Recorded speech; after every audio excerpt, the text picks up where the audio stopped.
this morning, what actually crossed my mind was the idea that the devil is a musician now or was a musician. So if you didn't know, the devil was an angel until he was one of the highest angels, basically, until he was like, no, I'm going to be better than God, and I'm going to take all these angels with me when, God cast him out because, and he just had a way of words. That's why, he's called a deceiver. But anyway, so there's an idea that before he became the Antichrist, the devil, he basically was he was a musician in heaven. Now, this is from one verse. Now, the verse I'm not going to quote just because it's only one translation that mentions that God clothes him with a tambourine and a flute. I believe it's only one translation that replaces two words and changes into these two words. So it's not necessarily 100%. Well, for me, I don't add 100%.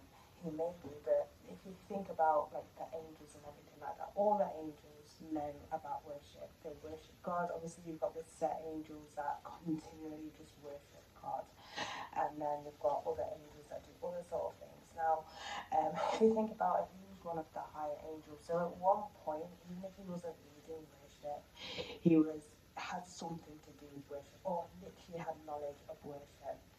So fast forward, he's cast out, Lucifer's cast out, along with the angels who kind of agreed with him and stuff, and how he's managed to get some angels on his side. They're all cast out, all cast out. Fast forward to the modern day, and this is what literally hit me.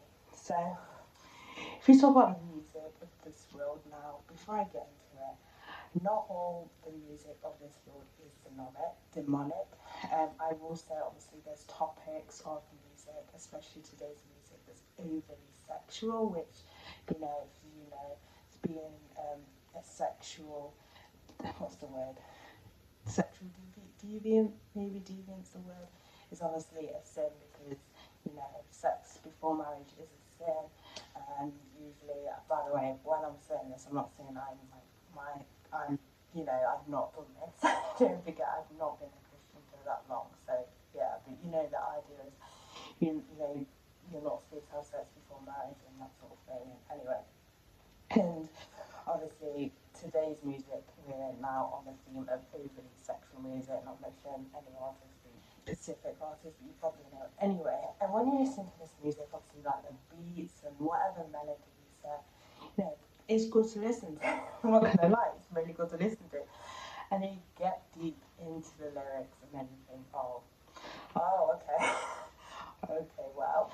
And what came into my thought is actually that, obviously, this whole world is like a spiritual warfare is happening. I know it's something that I struggle with to understand, spiritual warfare, but if you think about it in this way, that who is orchestrating this worldly music that can cause people to sin or to worship other things, not necessarily him, but like money and fame and that sort of thing. Like who's creating that? And if Lucifer, when he was in heaven, was this great angel, and his mission now is to kind of take people away from God, what other way of doing it is through music? If he knows how music works, maybe he was involved in leading worship, he would have worshipped himself anyway, so he has some knowledge. So why not use that knowledge to take people away from God by using music that appears like really nice and everything like that, but underneath the lyrics are actually pretty kind of subtle. Like the lyrics can be really subtle, really subtle. Because before I didn't really necessarily notice it, but as a Christian, you tend to notice it a lot more and think, maybe I should be listening to it. I'm just going to say this now, sometimes I will still listen to music but I know in my heart I should be listening to it. I don't know. I know in my heart I really should not be listening to this kind of music. And I probably shouldn't, but you kind of notice it, basically. You can notice the little lyrics that are in there and you think, oh, this is kind of bad. I should probably stop listening to this. But anyway, so basically the idea that the devil is basically using music to take people away from God. So yeah, that was just basically, I thought that crossed